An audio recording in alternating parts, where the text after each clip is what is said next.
We're live. Some slight technical difficulties. We're live. Good afternoon, YouTube. How are we today? Another bright and sunny day here in Cheshire, and we've got a little treat for you in store today. But first of all, I've got to get my test equipment ready. So I've got some cherry bakewells, and they're a very important part of key testing and all that sort of stuff. And what we want is that little silver tray you see there. That's what we want for key testing. So, hey up Henry, how are you? And that's the cherry bakewell. On your 5 a day. Hey up Corey. Hey up Baldy, how are you? Cherry bakewell, food as champions, 25 a day. So, let's show you what we've got here. And show you what we've got.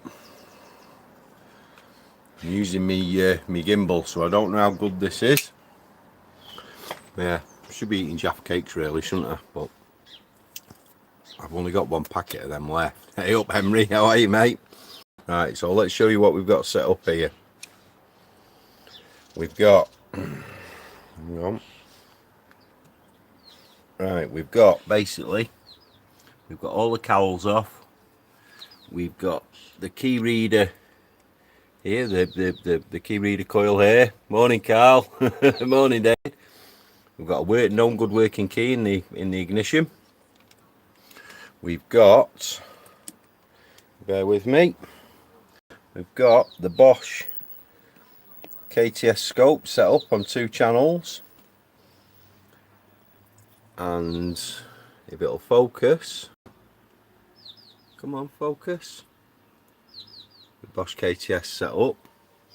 And then what you can see here, we've got a 2 wire key reader set up, and we've got it back probed into the key reader. So we're going to go through the various scenarios of what can happen. So I'll just get you rigged up on the camera. Can you all see and hear me okay? Wrong side of the vehicle. I wish I had £1 for every time I'd heard that. I do. I wish I had £1 for every time I'd heard that. Right, so we'll get you set up on the thing so you can see it. And then, right, what we're going to do is we're going to have a look at a little bit of live data first. So if we can zoom in. I don't know whether I can zoom. Yeah, I can zoom in. There's me test equipment ready prepared. You can see I've had 2 failed attempts at that already. Right, so what we're going to do, we're going to go into error memory. So I'll turn the key on. We go into error memory.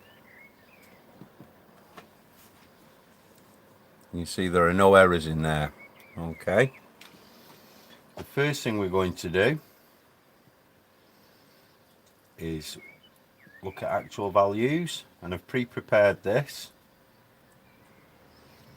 So all we're going to look at is those 2 data PIDs there, which are key status 125, how are you? Key status and immobilizer code, and they're both reading okay. So the first scenario is we've got a faulty key. Yeah, so I'm going to take the key out of the ignition. I'm going to get my carefully prepared test equipment, which is my cake tin. I'm going to put my key through a hole in that, and then I'm just going to put that back in the ignition like so. So let's take you over there so you can see. So I've got my key in the ignition like so. Get you back on the screen.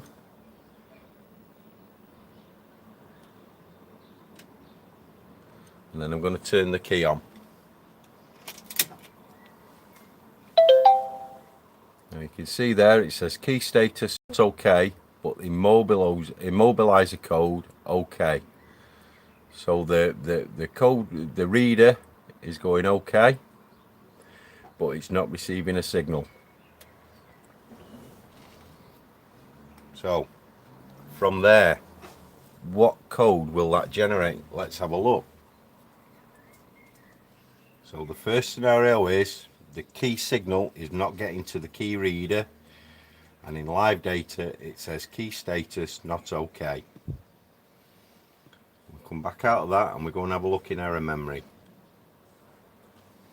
and it gives us B1003 transponder key faulty. That's the code it gives us. Okay, so that's the first scenario. We've got a faulty key that is not sending a signal to the key reader. The next scenario, if we zoom you over here, look how smooth that was. I'm going to take the key out of the ignition, get rid of my test equipment. That's looking a bit damaged, that I might have to make a new one. And then we're just going to flip the coil off the barrel, so there's now no key reader on the barrel. Okay, I'm going to put the key back in. Focus you back on there. How smooth is that gimbal? It's lovely, isn't it? Can you all see me and hear me okay?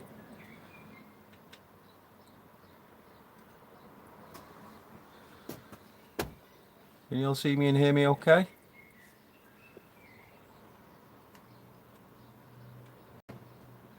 No, Mr. Kipling, Steve. Mr. Kipling, mate. No, we don't do generic anything round here. Oh, gimbal's going mad.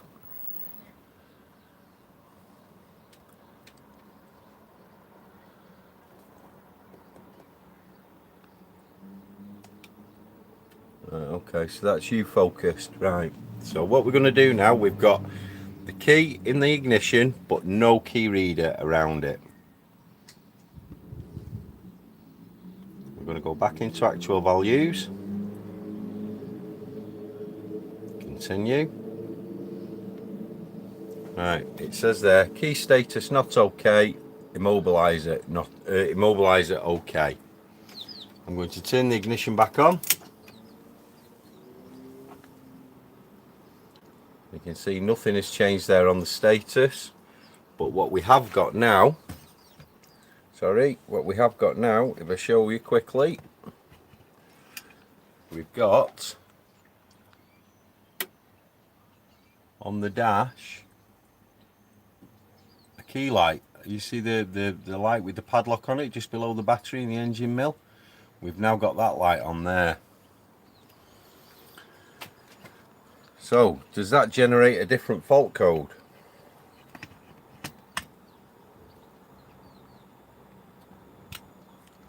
Let's see.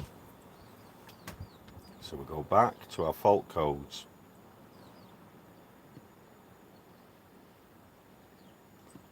Error memory. We've now got, come on zoom, focus. Come on, focus please. Please focus.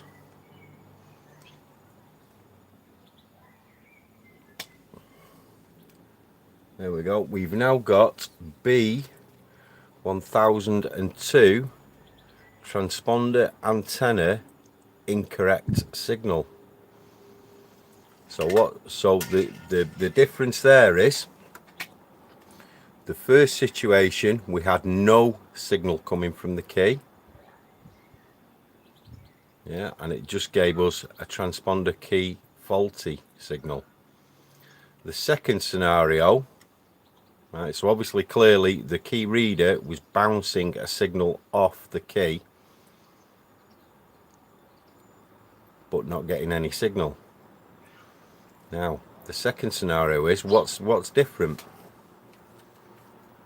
What's different with the second scenario? The key reader is hanging down there.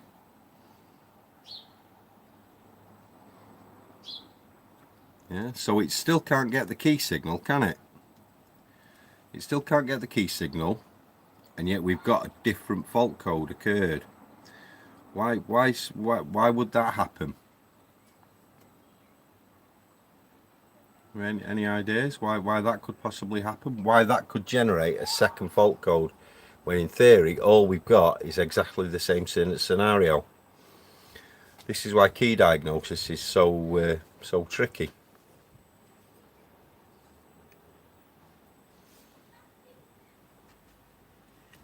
What do you think? What are your thoughts on that? Why would we have a second fault code generated when all we've done is move the antenna away?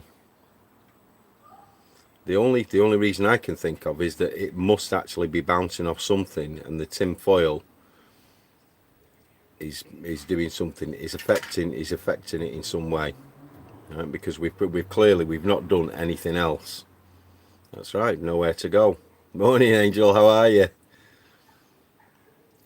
Yeah, so we've got two completely different and yet two very, very similar scenarios. Michael, good question. Is the coil somehow sensing the ground? Is the signal being returned off the tin foil, and now with the key reader away it's not returning the signal, so we've got no bounce back? It could well be. So the answer to this might lie in the scope. We might find our answer in the scope signal. But that again opens up a whole new thing. So let me show you what we've got here. I'll just move me stand out of the way, and I'm conscious that I've got cake here. Just you just look at that while I check my test equipment.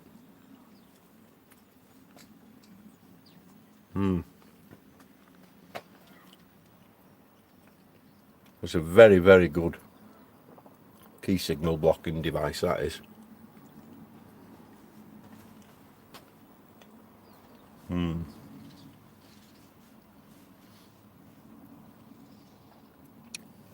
Yep, the key reader was okay. Right, so back to it. So what we can do now is let's have a look at the scope signal and see what the scope tells us. So I'm going to put that back on. I'm going to put my key reader back on. Show you.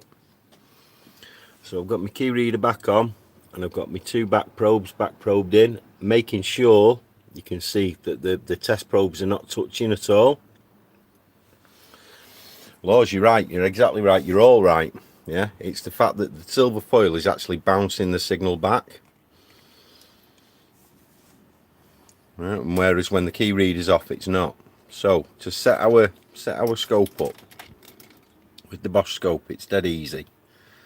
Top right hand corner, main menu, oscilloscope. It opens our scope up. Yeah, it is an RF key. So we've got here 2 channels. What I'm going to do, I'm just going to stick it on a 50 volt scale for now, because I don't know what sort of level we're going to get here, and I want, let's have a really fast time base. Let's have one millisecond and see what happens. Okay, so I'm going to turn the key on. Focus, come on, focus.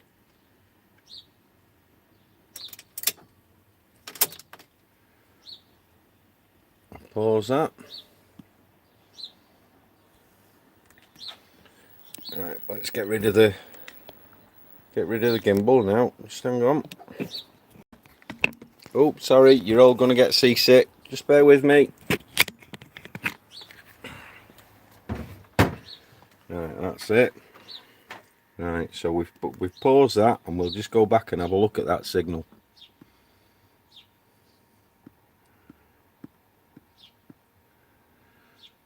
Right, so you can see we've got two different signals there, 2 very different amplitudes. So what we'll do, I just want to separate them. So what I'm going to do, top right hand corner, go into the scope settings, and I'm just going to set it now, so I've got them both on a different level. So you can see this is unlike any signal. I was expecting to see a square wave, and that's definitely not a square wave signal. So for me, what that's telling me is they are induced voltages. You know, the same way as a 2-pin crank sensor would. That's what I'm thinking, because it was dead until I turned the key on. They were both at 0 volts. The minute I turned the key on, we got that signal there. Right, so that's our signal with everything working. Let's try it again now with our key blocking device. Okay, so we'll turn it off, put our key blocking device on. So we've got Mr. Kipling's Finest again. Other cakes are available, so that's shielding the key. We'll start our scope running again. Okay, and I'm going to turn the key on and turn the key off. You can see there was two very distinct signals, one when I turn the key on and one when I turn the key off. But is there any difference? Can we see any discernible difference in that? And the answer is no. Okay, so that's that. Now so that's with the cake tin, so that's with the key being shielded. The final test, we take the key reader off again, let it hang down, making sure that my pins aren't touching. Put it back in, key back in the ignition now, so no key reader. Start my scope up again. Let's see what happens this time.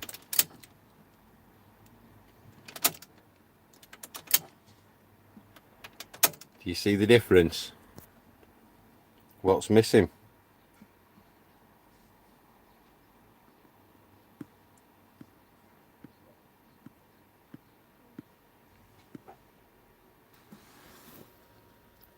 What's missing? The black trace is missing. The black has stayed and it's still plugged in. Yeah, we've got no, on channel 1 we've got no bounce back signal off channel 1. And look at the amplitude of channel 2, it's much smaller.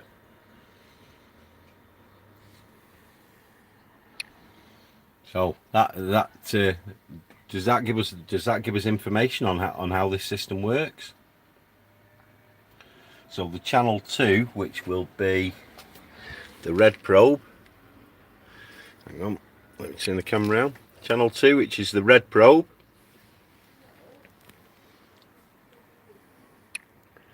is clearly coming.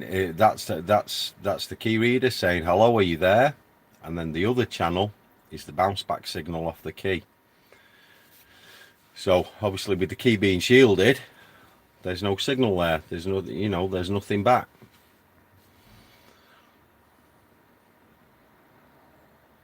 Now I'm definitely not a key expert. All I can tell you is that one's good and one's not. So the top trace comes from the key reader and the bottom trace comes from where?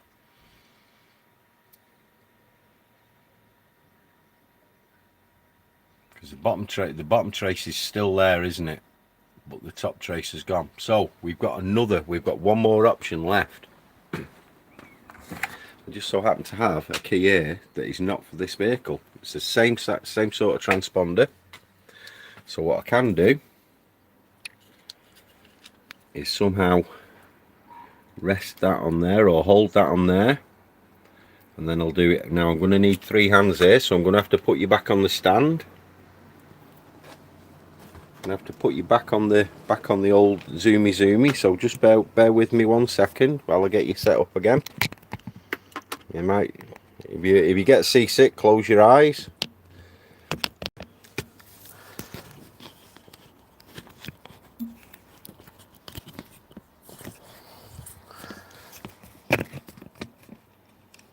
Close your eyes now.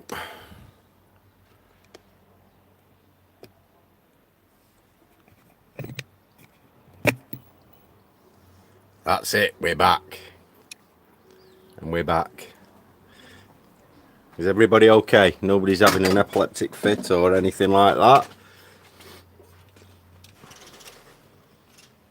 So we'll get you set back up on it. Right, so what we want you to see is that there.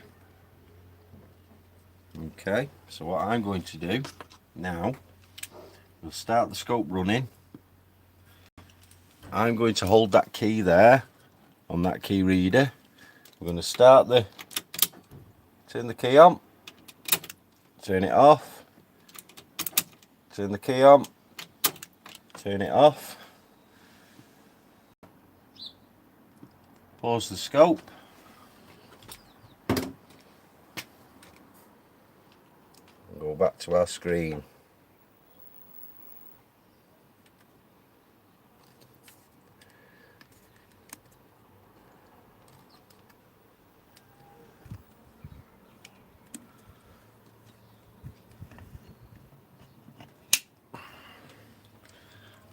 Go back to our screen.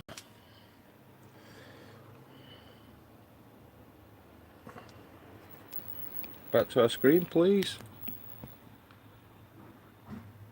Zoom out a little bit, and then we'll go back. So with another key that's not for this vehicle,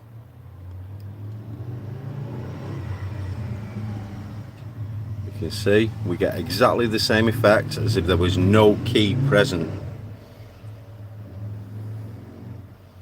So we've got an orange in our bowl of apples, haven't we?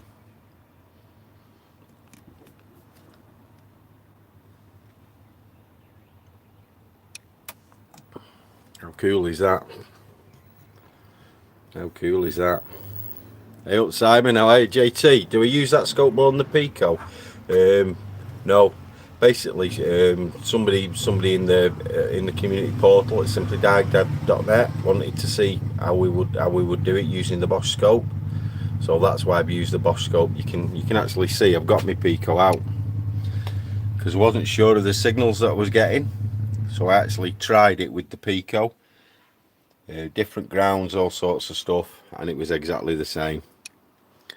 So no, in the answer to your question there is no. I use whatever's to hand, and the Bosch in this case is exactly, you know, gave me exactly the same result. So yeah. So to recap, we had let me show you again the fault codes now. So our fault codes, we'll save that and we'll close it. So with the key shielded, we got B1003, and with the antenna away from the key, we got B1002. Yeah. So clearly this vehicle, this particular model, I'm not liking this gimbal at all. This vehicle, this particular model, can actually differentiate between there being nothing there for it to bounce a signal off, or a faulty key completely, or a key that has got a working transponder that it's not getting, the signal's not getting through. So I thought it was pretty interesting, that a pretty interesting little case study. So hey up Scott, how are you? Hey Janice. So yeah, so there we go. Any more questions before we go? We're waiting for the Audi Q7 to arrive, and when that arrives we've got an air suspension problem to look at on that.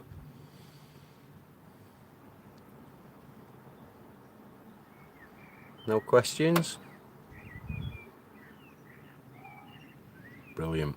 I must admit I've muddled my way through this because I don't actually know how these key things work. All I know is that it sends a signal out, one sends a signal back, and you know, I normally manage that. TA330, Stephen, what's the TA330, mate?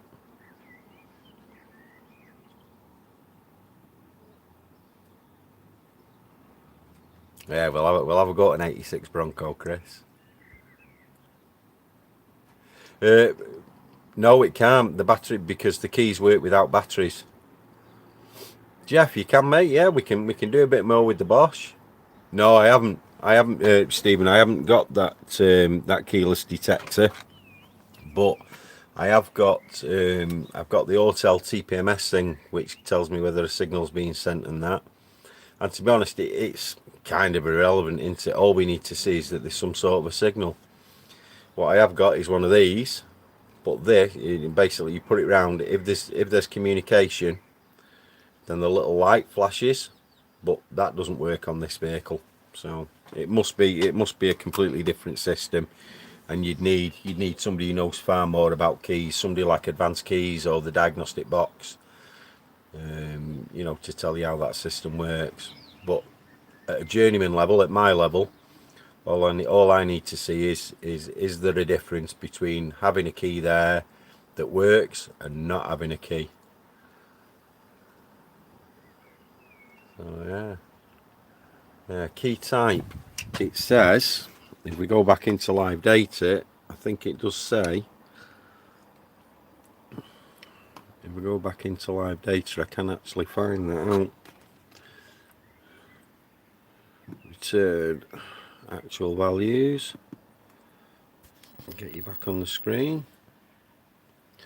Let's have a look.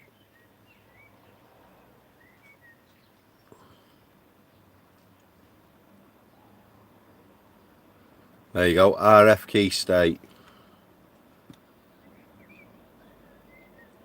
and transponder.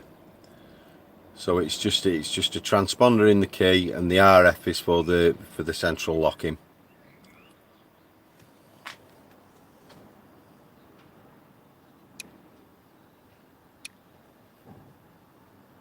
What model of TPMS tool? I don't know which one it is, Brian, actually, to be honest. Let's go and have a look. Don't know, can't remember. So it's a while since I've used it. It's a while since I've used it. This box here, I think. Yeah, this is my hotel one.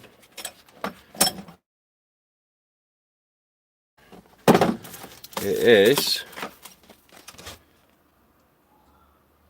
TPMS 401. Well, this little fella here. That one. Maxi TPMS 401. And that'll actually that'll detect whether the key's sending a signal out and that. Pretty good, pretty nifty little tool that. It is pretty nifty little tool. Newer models now of that. And if you're interested in any hotel stuff, then Diagnostic Connections will be able to supply you that. So yeah. Hey up, we're going. Where are we going? Come back. Come back. That's it. Yeah, I'm not liking this gimbal. I should have had it on my iPhone, then I could get it all paired up. But what I'm going to do now is I'm going to make sure that I've got enough foil plates for the next diagnostic.